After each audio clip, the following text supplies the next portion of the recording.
جھینگے سے متعلق پوری ڈیٹیل میں بیان کر چکا ہوں میں. رسول اللہ صلی اللہ علیہ وسلم نے ارشاد فرمایا احلت لنا میتتان السمک والجراد. قرآن سے صاف پتہ چلتا ہے کہ ہمارے لیے مردار کھانا جائز بولو بھائی نہیں ہے. ذبح جانور جو بھی ہوگا ذبح کر کے کھانا پڑے گا, مردار حرام ہے. تو سمندر کی جتنی مخلوق ہے وہ ذبح کیے بغیر کھائی جاتی ہے, تو اس آیت کی روشنی میں وہ بھی کیا ہو جائے گی بولو نا بھائی حرام. لیکن حدیث سے پتہ چلتا ہے دو مردار اللہ نے حلال کر دی ہیں, ایک مچھلی اور ایک ٹڈی. تو اس سے پتہ چلا دو مردار تو حلال ہو گئے, مچھلی اور ٹڈی, باقی سب اپنی اصل پہ ہیں, یعنی وہ ناجائز ہی رہیں گے. اور یہ جو قرآن میں آتا ہے احل لکم الصید البحری, تمہارے لیے سمندر کا شکار حلال ہے, تو اس سے مراد ہر قسم کا شکار نہیں ہے, کیونکہ جس کانٹیکٹ میں یہ آیت پیش کی گئی ہے اس میں یہ ہے کہ تم جب حالت احرام میں ہوگے تو خشکی کا شکار حرام رہے گا اور سمندر کا تمہارے لیے بولو بھائی حلال. تو اس میں یہ بتایا ہی نہیں جا رہا ہے کہ کون کون سی چیزیں حلال ہو, تو احرام کی پابندیوں کا ذکر بتایا جا رہا ہے اس آیت میں. نہیں آئی میرا خیال ہے بات سمجھ میں. تو اس لیے سمندر میں جو مچھلی ہے, مچھلی اس کے بارے میں حدیث ہے کہ آپ صلی اللہ علیہ وسلم نے فرمایا کہ ہمارے لیے دو مردار حلال ہیں, دو مردار, ایک مچھلی اور ایک ٹڈی. پتہ چلا باقی مردار اپنی اصل پہلے جو قرآن میں جن کا ہے کہ ہر قسم کا مردار حلال ہے. ایک دلیل تو یہ. دوسری دلیل یہ ہے کہ رسول اللہ صلی اللہ علیہ وسلم اور صحابہ اور تابعین, حالانکہ عرب ایک جزیرہ ہے, تین طرف سے سمندر میں ڈھکا ہوا ہے, تو ان کے پاس تو بہت زیادہ, جو آپ دیکھیں بنگلہ دیش سمندر میں ڈھکا ہوا ہے نا, تو بہت زیادہ سمندری مخلوق کھائی جاتی ہے وہاں پہ. تو جو انڈونیشیا وہاں سمندری مخلوق بہت, تو صحابہ کرام جو عرب میں رہتے تھے وہاں بھی تین طرف کیا ہے سمندر ہے. لیکن ہم دیکھتے ہیں کسی ایک ضعیف روایت میں بھی نہیں ملتا کہ کسی صحابی نے یا رسول اللہ صلی اللہ علیہ وسلم نے یا کسی تابعی نے, کوئی ثقہ تابعی ہیں, مچھلی کے علاوہ کوئی چیز کھائی ہو انہوں نے. تو اگر یہ مچھلی کے علاوہ مخلوق حلال ہوتی تو صحابہ کرام جھینگے بھی کھاتے, کیکڑے بھی کھاتے, اور جو کچھ سمندر سے نکل رہا ہے وافر مقدار میں کھاتے. ہم دیکھتے ہیں کسی صحابی سے نہ کیکڑا کھانا ثابت, نہ جھینگا, نہ کوئی اور مخلوق مچھلی کے علاوہ. فش کھائی ہے مچھلی, چاہے بڑی ہو چاہے چھوٹی ہو. تو اس سے کیا پتہ چلتا ہے, چاہے ویل مچھلی ہو, مچھلی ہونا ضروری ہے. اب حضرت مفتی تقی عثمانی صاحب جن کی ہم خاک کے برابر بھی نہیں ہیں, ان کا فتویٰ اکثر لوگ نقل کرتے ہیں کہ وہ جھینگے کو جائز کہتے ہیں. تو وہ جس بیس پہ جائز کہتے ہیں وہ بیس سمجھیں. وہ بیس یہ ہے کہ ان کی رائے میں جھینگا مچھلی ہی میں داخل ہے. بات آ رہی ہے سمجھ میں؟ تو حضرت کی جو شان ہے ہم تو اس کی خاک کے برابر بھی نہیں ہیں, لیکن حضرت ہی کے لیول کے جو دوسرے علماء ہیں, جو حضرت مفتی رشید احمد صاحب تھے یا مولانا یوسف جہانوی صاحب تھے, میں ان کا ذکر کروں گا. میں اپنی بات تو, میں تو چھوٹا منہ, بڑی بات ہو جائے گی, ان بڑے علماء کے مقابلے میری کیا حیثیت. تو یہ جو دوسرے حضرات ہیں یہ کہتے ہیں کہ جھینگا کو مچھلی کی فہرست میں داخل کرنا, اس کا علمی تحقیق سے تعلق نہیں ہے, اس کا میڈیکل سائنس سے تعلق اور مشاہدے سے تعلق ہے. یعنی عرف سے تعلق ہوگا یا میڈیکل سائنس, جھینگا فش میں ہے یا نہیں ہے. تو میڈیکل سائنس یہ کہتی ہے کہ گدھے کو انسان کہہ دینا اتنا عقل سے بعید نہیں ہے جتنا میڈیکلی جھینگے کو مچھلی کہہ دینا.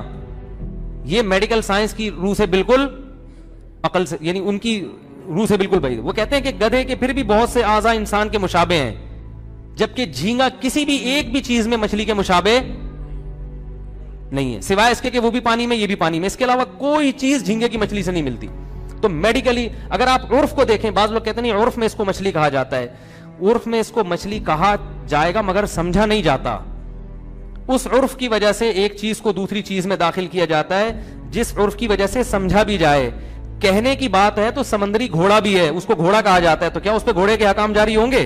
ایک سمندر میں مخلوق ہے جس کو سمندری گھوڑا کہا جاتا ہے, حالانکہ وہ ویسے ہی کہہ دیا, اس کو تھوڑی سی بھی مشابہت. تو جھینگے کو مچھلی محض اس مشابہت میں کہہ دیا کہ وہ بھی کس میں رہتی ہے, پانی میں. لیکن مچھلی عرف میں لوگ اس کو سمجھتے نہیں ہیں. اس کی دلیل کیا ہے؟ آپ کسی سے کہیں کہ مچھلی لے کر آؤ, کبھی بھی جھینگا اٹھا کے نہیں لائے گا وہ. اگر کوئی قسم اٹھا لے کہ اللہ کی قسم میں مچھلی نہیں کھاؤں گا, تو جھینگا کھانے سے اس کی قسم نہیں ٹوٹے گی. لوگ کہیں گے اس نے قسم نہیں توڑی, اس نے تو کہا تھا مچھلی نہیں کھاؤں گا. بات میں سمجھا پا رہا ہوں؟ تو عرف میں بھی اس کو فش مچھلی نہیں کہا جاتا, اور میڈیکلی بھی اس کو مچھلی نہیں کہا جاتا. بات آ رہی ہے سمجھ میں؟ ہمیں یاد ہے ہم بچپن میں جب جایا کرتے تھے نا سمندر کے کنارے, مچھلی کے شکار کا مجھے بہت شوق تھا. ابھی بھی ہو سکتا ہے کوئی شکار پہ جائیں, اللہ نے چاہا تو. لوگ کہیں گے بہت زیادہ فنٹر گیری شروع ہو گئی ہے, ادھر فشنگ, ادھر ڈائیونگ, ادھر سوئمنگ اور فشنگ بھی کریں گے بھائی.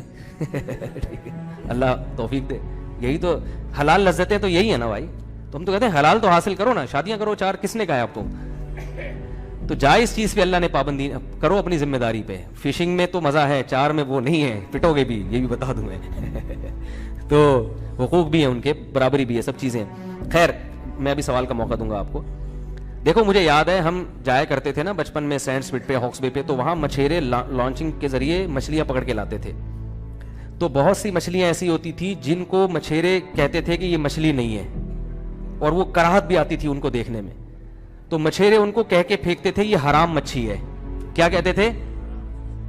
اب دیکھو حالانکہ جب مچھی کہہ دیا تو حرام نہیں ہوئی نا, کیونکہ سمندر کی فش تو کیا ہے, حلال ہے. لیکن اصل میں ان کے پاس اس کے لیے کوئی لفظ ہی نہیں تھا, ان کے پاس کوئی ڈکشنری میں کوئی لفظ نہیں ملا, تو انہوں نے اس کا نام کیا دے دیا, حرام مچھی. حالانکہ انہوں کسی مفتی نے نہیں بتایا کہ مچھلی ہے یا نہیں ہے, یہ حلال ہے حرام. ان کو لگا کہ یہ مچھلی نہیں ہے, اور عجیب سی اس میں کراہت بو آ رہی ہے, عجیب سی چھپکلی جیسی اس کی شکل ہے. تو وہ خود ہی بغیر یعنی اس کے تحقیق کے, کیونکہ لغت کا اعتبار تو پھر ماہرین کا ہوگا نا, تو مچھیرے کسی مچھلی سمجھتے ہیں, مچھیرے جھینگا کو مچھلی نہیں سمجھتے, مچھیرے حرام مچھی کو مچھی نہیں سمجھتے. حالانکہ مچھی سے تعبیر کرتے ہیں کیونکہ ان کے پاس اس لفظ کے علاوہ کوئی دوسرا لفظ, بولو بھائی, ہے نہیں. میں سمجھا پا رہا ہوں اپنی بات؟ نہیں سمجھا پا رہا میرا خیال. تو اس بیس پہ ہمارا فتویٰ یہ ہے, ہماری رائے یہ ہے کہ سمندر کی صرف مچھلی حلال ہے. جو مچھلی ہونا عرف کی وجہ سے مچھلی لوگ اس کو سمجھتے ہوں, یا میڈیکلی اس کو مچھلی ثابت کر دیا اور ڈاکٹروں نے, تو ان 2 چیزوں کے علاوہ ہم یہ سمجھتے ہیں کہ باقی چیزوں کو ہاتھ, بولو بھائی, بولو نا یار, نہ لگائیں. مچھلیاں کوئی اتنی اقسام ہے, کھانے کے لیے کھا لو. اور ایک اور دلیل یہ بھی ہے کہ اگر سمندر کی مچھلی کے علاوہ بھی ہر مخلوق کو حلال قرار دے دیا جائے تو ایسا ایسا گند سمندر سے نکلتا ہے نا. ایک طرف قرآن کہہ رہا ہے وَيُحَرِّمُ عَلَيْهِمُ الْخَبَائِثَ, نبی تم پر خبیث چیزوں کو حرام کرنے کے لیے آئے ہیں.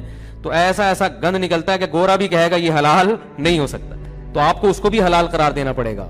اور اگر آپ اس کو کسی دلیل سے حرام قرار دو گے تو ہم کہیں گے کہ جب وہ ناجائز ہے, حالانکہ اس قرآن نے تو سمندر کے شکار کو حلال قرار دیا ہے, تو اس میں جب یہ سمندری مینڈک بھی حلال ہو جائے گا, پھر اگر سمندر کا شکار حلال ہے قرآن کی اس آیت کی وجہ سے, ہر قسم کا ہے, تو اس میں مینڈک بھی داخل ہے, پھر اس کو تو آپ بھی جائز نہیں کہو گے, ٹھیک ہے نا. تو اس لیے اس بارے میں جو دلائل ہیں وہ میرے خیال میں یہی زیادہ قوی ہیں کہ صرف مچھلی کھا سکتے ہیں, مچھلی کے علاوہ کچھ اور نہیں کھا سکتے. لیکن چونکہ ہم معتدل لوگ ہیں, طنز نہیں کرتے. میں نے ایک بیان میں یہ بات کہی تو لوگ کہتے ہیں واہ ابھی یوں گھومو, ابھی ادھر پیندرا گھوم رہو. کیونکہ باقی ائمہ کرام مجتہدین وہ بھی ہمارے لیے قابل احترام ہے, وہ مچھلی کے علاوہ مخلوق کو بھی جائز قرار دیتے ہیں, جھینگے کو جائز قرار دیتے ہیں. اس لیے چونکہ فقہاء میں اجتہادی اختلاف ہے, تو ہم تو یہی کہتے ہیں, میں نے زندگی میں کبھی جھینگے کو ہاتھ نہیں لگایا, نہ لگانے کا ارادہ ہے, نہ میں کھاتا ہوں, نہ کیکڑا کھاتا ہوں, نہ جھینگا کھاتا ہوں, تمیز سے مچھلی کھاتا ہوں بس خالی. تو لیکن جو کھاتے ہیں ان کو ایک دفعہ بتا دیتا ہوں, ملامت نہیں کرتا, کیونکہ یہ اختلافی مسئلہ ہے. جو اختلافی مسئلہ ہوتا ہے اس کا وہ حکم نہیں ہوتا دو اتفاق. جو کتا کھا رہا ہے اس کے پر, جھینگے والے پر کتے والے حکام جاری نہیں ہوں گے. کتا بھی حرام ہے مگر بالاجماع حرام ہے, سور بھی حرام ہے مگر, بولو بھائی, بالاجماع حرام ہے. اسی لیے جب اختلاف ہو گیا تو اس کے لیے ہم ہلکا لفظ استعمال کرتے ہیں جھینگے کے لیے, مکروہ ہے تحریمی, قطعی حرام نہیں کہتے اس کو, مکروہ کہتے ہیں, ناپسندیدہ کہتے ہیں. تو ہلکا لفظ تھوڑا استعمال کیا اس لیے نہ. اور بنگلہ دیش کے لوگ مجھے کہتے ہیں کہ ہم تو نہیں چھوڑتے, تو وہ کہتے ہیں ہم تو کھائیں گے. ہم کہتے ہیں آپ کھائیں, کیونکہ اختلافی چیز ہے, اتفاقی نہیں ہے. اب ایک قوم کی رگ رگ میں ایک چیز رچ گئی ہے تو حرج جو ہے نا, حرج یہ خود رخصتیں پیدا کر دیتا ہے. تو چونکہ فقہاء کے مابین یہ مسئلہ اختلافی ہے, مجتہدین, بہت سے مجتہدین اس کے جواز کے بھی قائل ہیں, تو ہم بنگلہ دیش کے لوگوں سے کہتے ہیں کہ اس معاملے میں آپ کے لیے فقہ شافعی کو فالو کرنا, بولو بھائی, جائز ہے. کیونکہ وہ بہت زیادہ, ان کی اتنا زیادہ کہ وہ دنیا چھوڑ دے گا جھینگا, وہ دنیا چھوڑ دیں گے, جھینگا نہیں چھوڑیں گے. تو ہم کہتے ہیں بھائی دلائل کی روح سے تو یہی مسئلہ ہے, لیکن حرج چونکہ بہت زیادہ لازم آ رہا ہے, تو کہیں بہت حرج لازم آ رہا ہو, پھر گنجائش کا پہلو دوسرے فقہا کی بیس پہ قول کی بیان پر نکلتا ہے. تو جو نہیں کھا رہے وہ نہیں کھائیں, جو کھا رہے ہیں وہ چھوڑ دیں, اور جو کہہ رہے ہیں کہ اگر میں نے چھوڑا تو دنیا چھوڑ دوں گا میں, وہ دنیا نہ چھوڑیں, یہ کھا لیں. دنیا چھوڑنے سے بہتر ہے کہ آپ جھینگا کھا لیں. اتنا اگر آپ وہ ہو رہے ہیں, نہ کھائیں تو پھر بھی اچھا ہے. میں تو یہی کہوں گا نہ کھائیں.